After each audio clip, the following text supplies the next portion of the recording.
أشرقت نفسي بنور من فؤادي حينما رددت يا رب العباد وانتشت روحي وصار الدمع يجري يا إلهي خذ بقلبي للرشاد أشرقت نفسي Sure Bakara 278. ayetten başlap okuyumuz inşallah. Elhamdülillah ve salatu ve selam ala Resulillah ve ala alihi ve sahbihi ve sellem. Amma ba'd. Esselamu aleyküm ve rahmetullah ve berekatuhu. Tövende diktanlağa İbn Kesir rahimahullah'ın Kur'an-ı Kerim tefsiri Uygurca tercümesinin Bakara suresi tefsirlerden 278. ayetten başlap okuyumuz inşallah. Ba'de a'udhu billahi mineşşeytanirracim. Ey iman etgan kişiler, haqiqiy mu'min bolsanglar, Allah'ın emriga muhalefetçilik qilishdan saqlaninglar. Kişilerning zimmisida qilib qalgan jazonini, ya'ni o'simni almanglar. Agar unda qilsanglar, bilinglarki, Allah ve onun Rasuli sizlarga urush e'lon qiladi. Agar jazoni qilishdan tavba qilsanglar, qarz bergan sarmoyinglar o'zinglarga qaytadi. Başqalarını ziyan tartqızmaysizlar, o'zinglarni ziyan tartmaysizlar. Agar qarzdorning qo'li qisqa bo'lsa, uning holi yaxshilanguncha kutinglar. Agar xayrlik ish ekanligini bilsanglar, qiyinchilikda qolgan qarzdordan oladigan qarzni uningga sadaqa qilib berayotganinglar sizlar uchun texmi yaxshidir. Sizlar shundoq bir kundan, ya'ni qiyomat kunidan qo'rqinglarki, u kunda sizlar Allohning dargohiga qaytirilisizlar. Ondan har kishi qilgan yaxshi yomon amalining natijasini to'liq ko'radi. Ularga zulm qilinmaydi. Ya'ni yaxshi amal kamaytilib, yomon amal ko'paytirilmaydi. Taqvodorlik qilishga va jazonixo'rlikdan yiroq turishga buyurilganlik to'g'risida. Allah o'zining mu'min bandalarini taqvodorlik qilishga buyurib, ularni o'zining azobiga yaqinlashtiradigan va uning roziligidan yiroqlashtiradigan narsadan to'sib mundaq deydi. Ey iymon etgan kishilar, haqiqiy mu'min bo'lsanglar, Allohning amriga muxolifatchilik qilishdan saqlaninglar. Ya'ni sizlar qilgan ishinglarda Alloh taoladan qo'rqinglar va Alloh taolaning sizlarga har bir ishinglarni kuzatib Allah Teala'nın sizlerinin her bir işinlerini küzütüp turduğanlıqını bilinglar. Kişilerinin zimmisi de qilib qalgan cezanını, yani ösümünü almanglar. Yani bu ağanlandırıştan keyin sizler kişilerinin zimmisideki desmayınlardan başka cezanı arqılıq gelgen ziyade pullarını almanglar.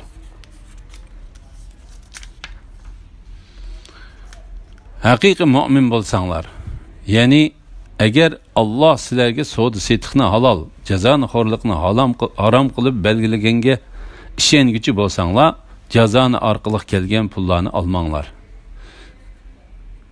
Zayd ibn Aslam, ibn Jurayj, Muqatil ibn Hayyan ve Suddi qatorliqlar bu oyat Saqib qabilasidagi Amr ibn Umayr, Mahzum qabilasidagi Mughira jamoati to'g'risida tushgandaydi. Aslida islom kelishdan ilgari ularning oraliqida jazonixo'rlik munosabati bor edi.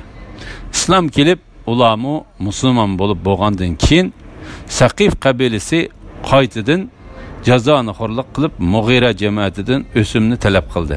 Mughira jamoati maslahatlashib Saqif qabilasiga islomda o'simni berish yo'q deb javob berdi. Mekkening boshlig'i İtab ibn Usayd bu ish to'g'risida Payg'ambar alayhisalom xat yozdi.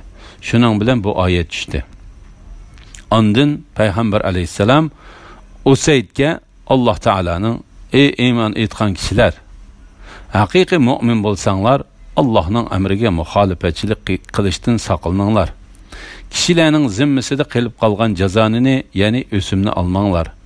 Agar unda qilsanglar, bilinglarki, Allah va uning rasuli sizlarga urush e'lon qiladi degan oyatini yezib avatdi. Shuning bilan ular biz Alloh taolaga tavba qilamiz. Burunqi o'simning qolganlarini olmaymiz deb qolgan o'simni olmadi. Bu oyatda oyat tushib bo'lgandan keyin mu jazonixo'rlikni davomlashtirgan kishi uchun qattiq bir tahdid borligidan ishorat bordir. Jazonini yeyishning Alloh va uning payg'ambariga qarshi jang e'lon qilinganlik bo'ladiganlik to'g'risida. Urush e'lon qiladi. Bu oyatning ma'nosi haqida Ibn Jurayj Ibn Abbas radhiyallohu anhumaning mundaq deganligini rivoyat qiladi. Sizlar Alloh va uning payg'ambari bilan oranglarda bir jangning bo'ladiganligi keskin ishoninglar.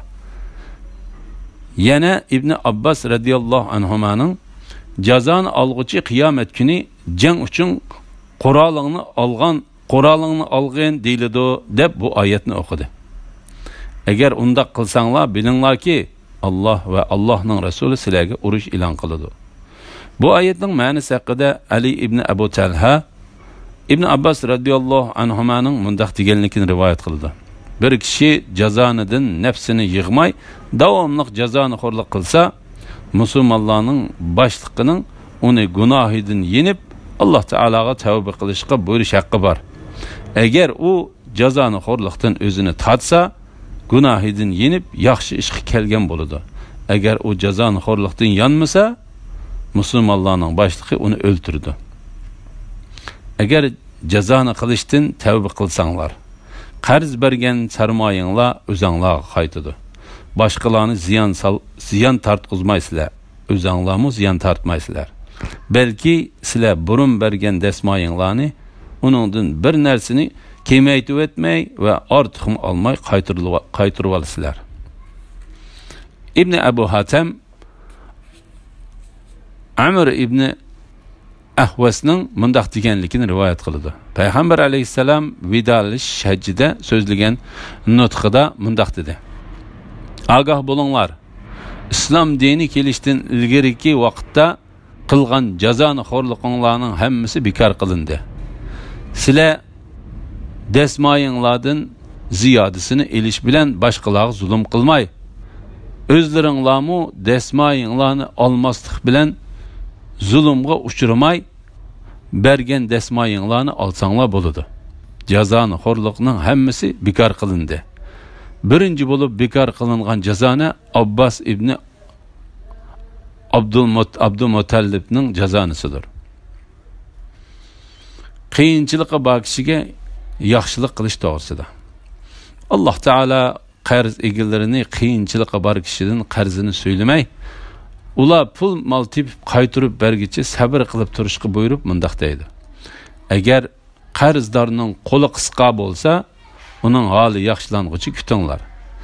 Islom kelishdan ilgariki zamonda kishilar o'zlariga qarzdor kishilarga qarzning vaqti to'shsa, qarzni qaytirib bersan, agar hozir qaytirib berolmasang, keyin o'sim bilan bersan deydi. Sizlar undaq demay, qarzdor pul tepib bo'lguncha sabr qilib turinglar. Ondan Alloh qarz egillarini qarzdordagi qarzini kechirib etishga rag'batlantirib va uningga ko'p savob berdiganligini va'da qilib mundaq dedi: Agar xayrlik ish ekanligini bilsanglar, qiyinchilikda qolgan qarzdordan oladigan qarzni uningga sadaqa qilib berib etganinglar sizlar uchun texmi yaxshidir. Ya'ni qarz bergan pulning hammasini qarzdordan kechirib etib, uning gadinidan qarzni bekor qilib etinglar. Imom Ahmad Sulaymon ibn Buraydadan otasining mundaq deganligini rivoyat qildi: Men payg'ambar alayhisalomning bir qarz egisi qiyinchilikqa bor bir qarzdorga u pul tepib bo'lguncha vaqt berib kutib tursa, har kuni uningga, ya'ni qarz egisiga qarz bergan pulni sadaqa qilganning savob bo'ladi deganligini angladim.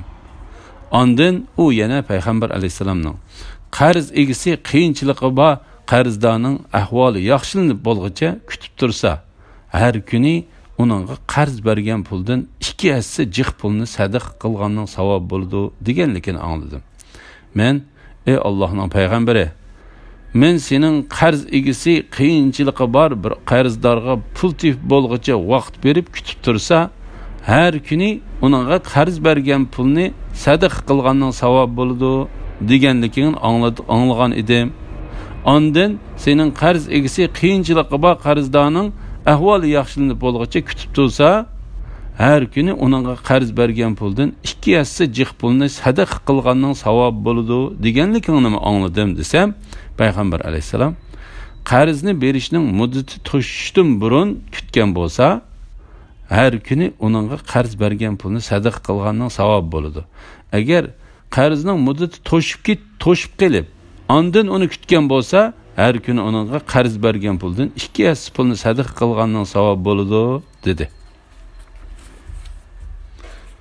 İmam Ahmad Muhammad ibn Ka'b Qorazining mundaq deganligini rivoyat qiladi.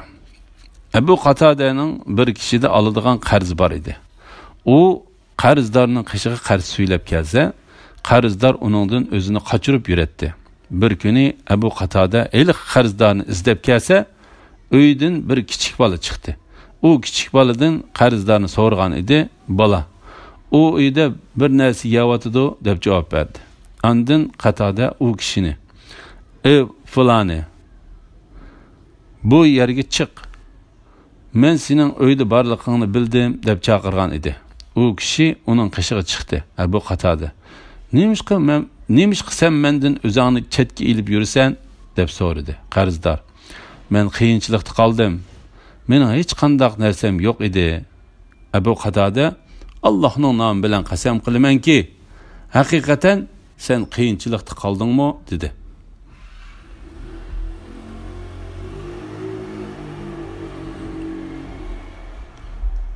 U shundoq deb javob berdi. Shuning bilan Abu Qatada yig'lab ketib, "Men payg'ambar alayhisalomning bir kishi o'zining qarzdoridan qiyinchiligini ko'tarib etsa yoki uni kechirib etsa, u qiyomat kuni arshning soyasi ostida bo'ladi deganligini angladim" dedi. Hafiz Abu Ya'la Mavsili Hudayfa radhiyallohu anhudan payg'ambar alayhisalomning mundaq deganligini rivoyat qiladi. Qiyomat kuni Alloh taolaning oldiga bandalaridan bir banda keltirilib, Alloh taoladan "Sen dunyoda men uchun nima ish qilding?" deb so'raydi. Banda: "Ey Robbim, men dunyoda sendan bir narsani umid qilgudek zarrachoqliq bir ish qilmadim" deb javob berdi. U banda bu javobni 3 qitim takrorlaydi. 3-chi qitimliq javobining oxirida: "Ey Robbim, haqiqatan sen menga mol berding. Men kishilarga bir narsa sotadigan kishiman. Mening odatim kishilardan kechirib etish edi. Men boy kishilarga osonlashtirib beretdim. Namrat qiyinchiligi bor kishilarni ularning holi yaxshilanib bo'lguncha oladigan pulni söylemay kütettim" dedi. Ondan Alloh: "Osonlik tug'dirib berishga men eng haqliqdirman" deb u bandini jannatga kirgizinglar deydi. Ondan Alloh bandalariga nasihat qilib, dunyo va uning ichidagi mol-mulklar va uningdan boshqa narsalarning yo'qolib ketadiganligini, oxiratning kundan kunga yiqilishayotganligini, hamma narsalarning Alloh tarafiga qaytadiganligini, mahluqotlarning qilgan ishlaridan hisob oladiganligini, ularning qilgan amallarining yaxshiligi yoki yomonligiga qarab ularga mukofot yoki jazo beriladiganligini ogohlantirib va ularni o'zining azobidan qo'rqitib mundaq dedi: "Sizlar shundaq bir kundan, ya'ni qiyomat kunidan qo'rqinglarki, u kunda sizlar Allohning dargohiga qaytarilasizlar. Ondan har kishi qilgan yaxshi yomon amalining natijasini to'liq ko'rdi. Ularga zulm qilinmaydi. Ya'ni yaxshi amal kemaytilib, yomon amal ko'paytirilmaydi." İmam Nasa'i Abdullah ibn Abbas radhiyallohu anhumaning mundaq deganligini rivoyat qiladi. Qur'onning ichidagi eng oxirida tushgan oyat Allohning sizlar shundoq bir kundan, ya'ni qiyomat kunidan qo'rqinglarki, u kunda sizlar Allohning dargohiga qaytarilasizlar. Ondan har kishi qilgan yaxshi yomon amalining natijasini to'liq ko'radi. Ularga zulm qilinmaydi. Ya'ni yaxshi amal kemaytilib, yomon amali ko'paytirilmaydi degan oyatidir. Zahhak va Avfimu ibn Abbas radhiyallohu anhumaning shundoq deganligini rivoyat qiladi. Ey mu'minlar, muddat belgilab o'zaro qarz berishsanglar, uni hujjat qilib yozib qo'yinglar. Aranglardagi xat biladigan kishi uni kam ziyoda qilmay odillik bilan yozsin. Xat biladigan kishi Alloh uningga bildirgandek to'g'riliq bilan yozishni rad qilmasin. U yozsin. Zimmisida boshqalarning haqqi bo'lgan odam yozadigan kishiga aytib bersin. Qarzdor Rabbi Allohdan qo'rqsin. Qarz olgan narsadan hech nimani kemaytib etmasin. Agar qarz olg'uchi odam ahmaq, ya'ni xudbin, aqlsiz, isrofxo'r yoki ojiz, ya'ni kichik bola yoki bekmi qari bo'lsa, yoki gap qilolmasligi, gachiligi, kekashligi tufaylidan o'zi aytib berolmasa, uning ishlarini boshqaruvchi odam odillik bilan aytib bersin. Sizlar er kishinglardan ikki kishini guvohlikqa taklif qilinglar. Agar ikki er kishi yo'q bo'lsa, sizlar adolatiga, diyonatiga rozi bo'ladigan kishilardan bir ikki ayolni guvohlikqa taklif qilinglar. Bu ikki ayolning birisi unutib qolsa, ikkinchisi esiga oladi. Guvohchilar guvohlikqa chaqirilgan vaqtda guvoh bo'lishdan bosh tortmasin. Qarz mayli oz bo'lsin, mayli ko'p bo'lsin, uni qaytarish vaqti bilan qo'shib yezishdan erinmanglar. Allohning nazarida, ya'ni hukmida bu eng odillik va eng isbotliqdir. Ya'ni guvohlikning unutilmasligini eng isbotlig'idir. Gumonlanmasliginglarga eng yaqindir. Lekin aranglarda qilishgan qo'lma-qo'l savdoda hujjat yozmasanglarmi hech gunoh bo'lmaydi. O'zaro savdo qilishgan vaqtinglarda guvohchi taklif qilinglar. Putukchigimi, guvohchigimi ziyon yetkazilmasin. Agar ziyon yetkazsanglar, gunoh o'tkazgan bo'lasizlar. Allohning amriga va nahyisiga muxolifatchilik qilishdan saqlaninglar. Allah sizlarga o'gitidi. Ya'ni sizlarga ikkili dunyoda foydali bo'lgan ilmni berdi. Allah hamma narsani bilguchidir. Nisi ilim berim ishlarida hujjat yozishga buyurilganligi to'g'risida. Bu oyat Qur'onning ichidagi eng uzun oyatdir. İbn Jarir Sa'id ibn Musayyibning mundaq deganligini rivoyat qiladi. Bu oyat Qur'onning ichidagi eng oxirida tushgan oyatdir. Ey mu'minlar, muddat belgilab o'zaro qarz berishsanglar, uni hujjat qilib yozib qo'yinglar. Ya'ni Alloh mu'min bandalarini ular o'zaro nesi ilm berim qilishganda qarzning son miqdori va uning qachon qaytarilganligining aniq bo'lishi va guvohchi bo'lganligini ishonchli bo'lish uchun hujjat yozishga buyurdi. Allah bu haqiqatga bu oyatning oxirida alohida ogohlantirib mundaq deydi. Allohning nazarida, ya'ni hukmida bu eng odillik va eng isbotliqdir. Ya'ni guvohlikning unutilmasligini eng isbotlig'idir. Gumonlanmasliginglarga eng yaqindir. İmam Buxoriy va Muslim İbn Abbas radhiyallohu anhumaning mundaq deganligini rivoyat qiladi.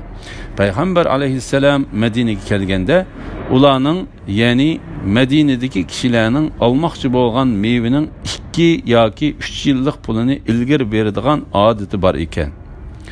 2 yoki 3 yillik pulini almoqchi bo'lgan mevaning 2 yoki 3 yillik pulini ilgari beradigan odati bor ekan. Ondan Payg'ambar alayhissalom bir kishi meva elish uchun pulni ilgari bermoqchi bo'lsa, muddatni va miqdorini aniq qilib bersin dedi. Uni hujjat qilib yozib qo'yinglar. Ya'ni ilm berimning ishonchli bo'lishi uchun uni o'zaro yozishinglar. İbn Cerir mındaq dedi. Kimiki qarz alsa, hüccet yezib berib alsın. Kimiki bir narsa setib alsa, bir kishini guvohchi qilsin.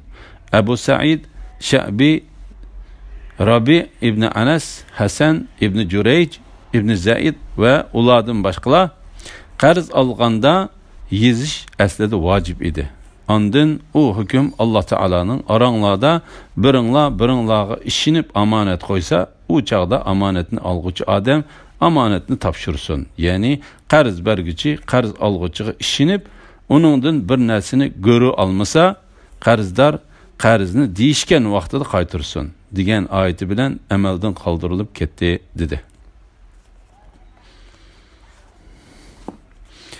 Aranglardaki xat biladigan kishi uni kam ziyoda qilmay odillik bilan yozsin. Ya'ni odillik va haq bilan yozsin. Uni yozishda ikki tarafning biriga zulm qilinib qolmasin. Katiblar qarz berguchi va olg'uchilar putishgan narsani ortiq va kam qilmay yozsin.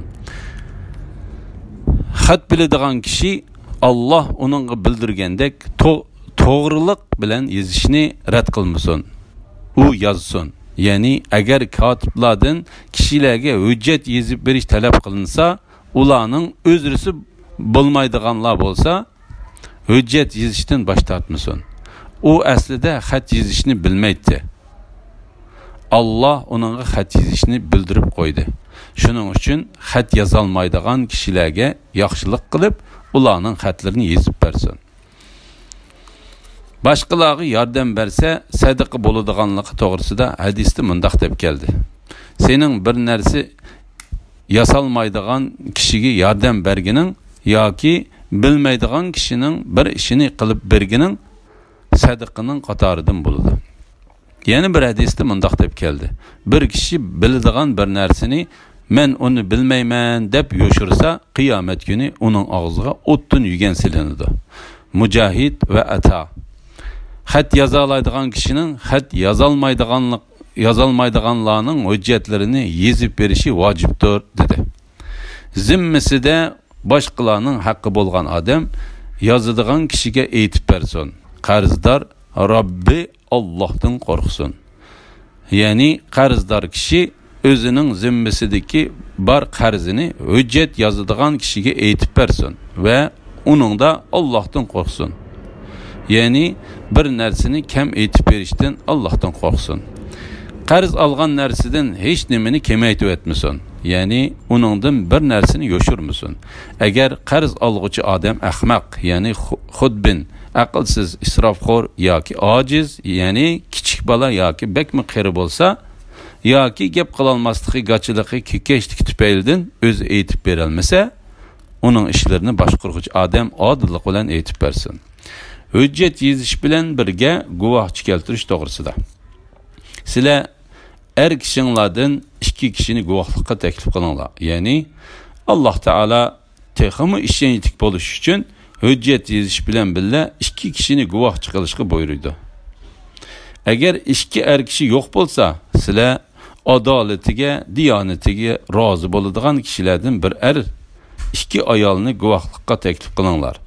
Ya'ni mal mulkka munosabatli guvohchilikda ayol kishining tutib olish qobiliyati er kishinikidan tuvanrak bo'lganligi uchun ikki ayol kishining guvohligi bir er kishining guvohligiga barobar bo'ladi.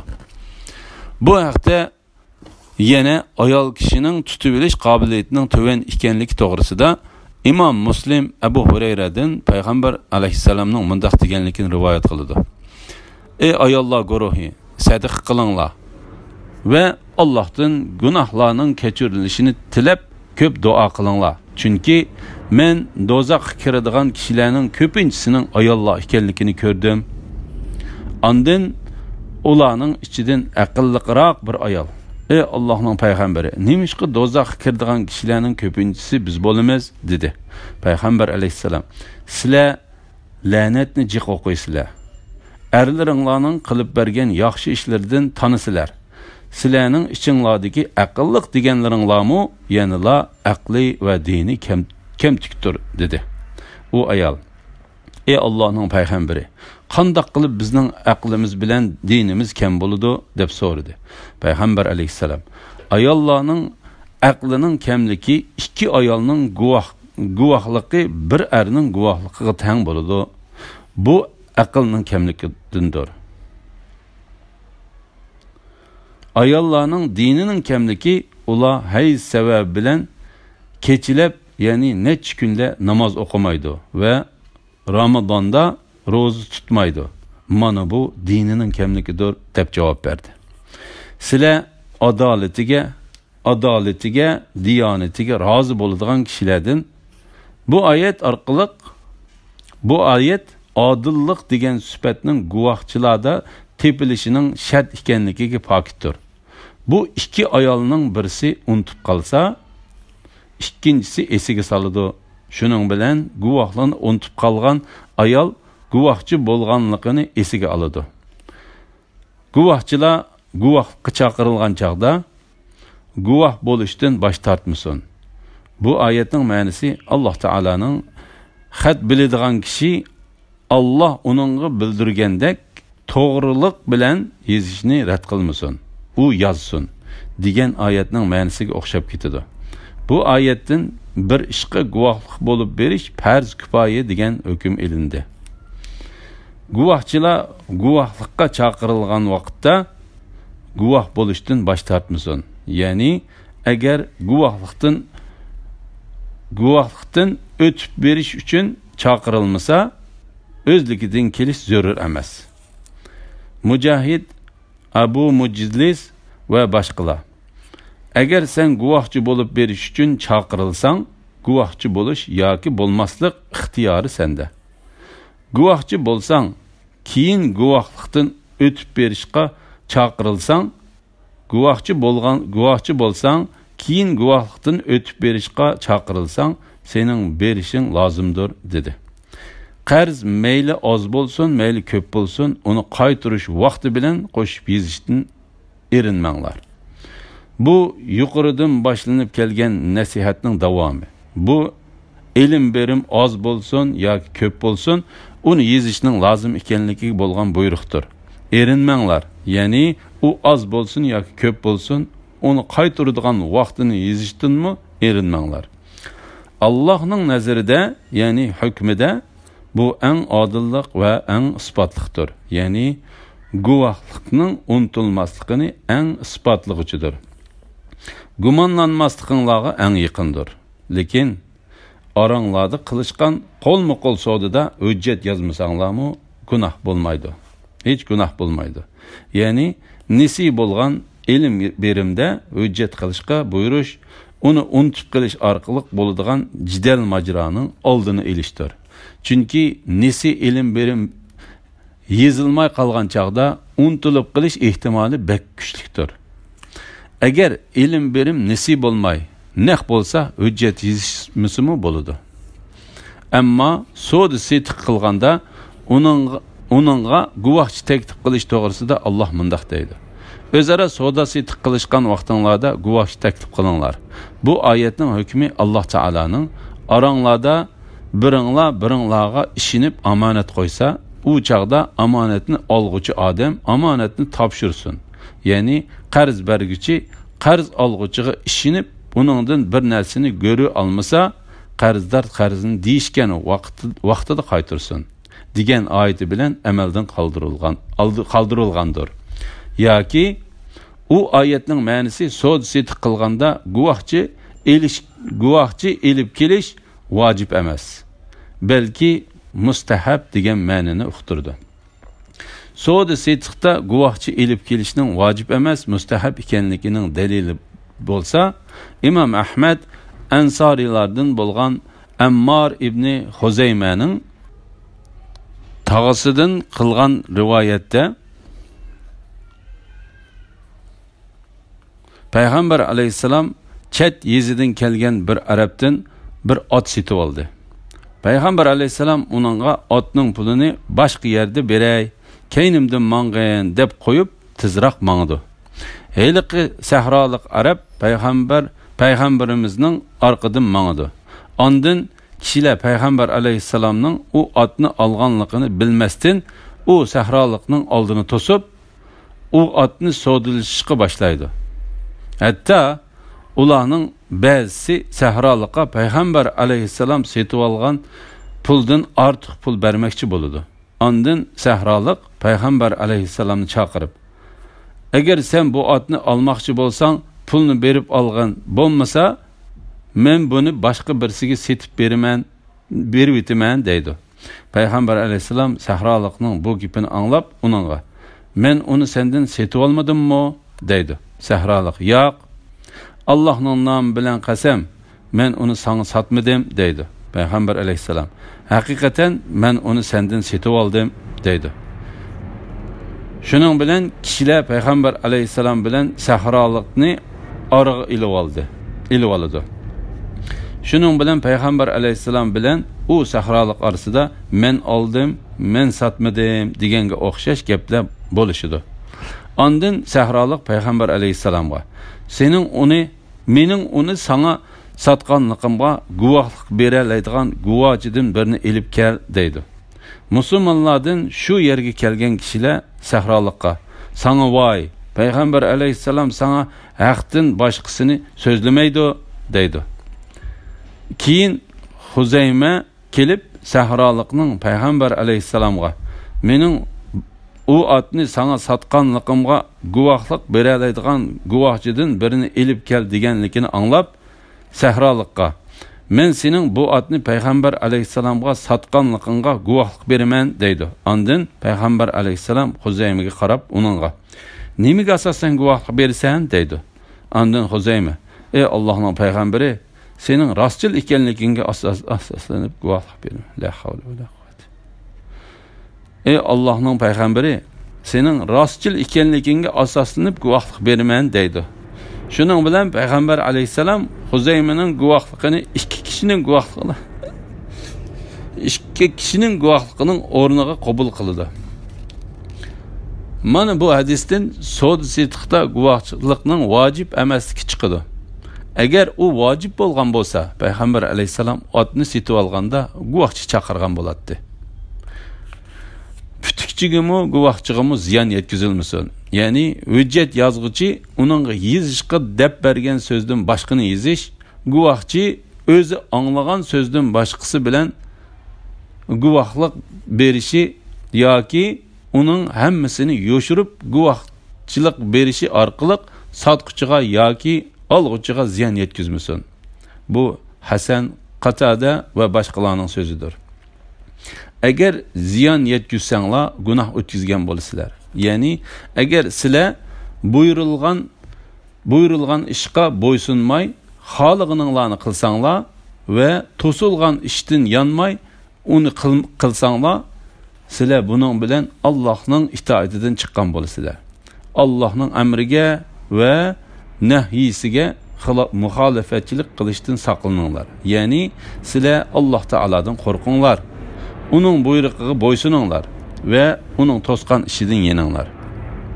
Allah sizlarga o'gitidi, ya'ni sizlarga ikkili dunyoda foydali bo'lgan ilmni berdi. Bu oyatning ma'nosi tövendeki oyatlarning ma'nosiga o'xshab ketadi.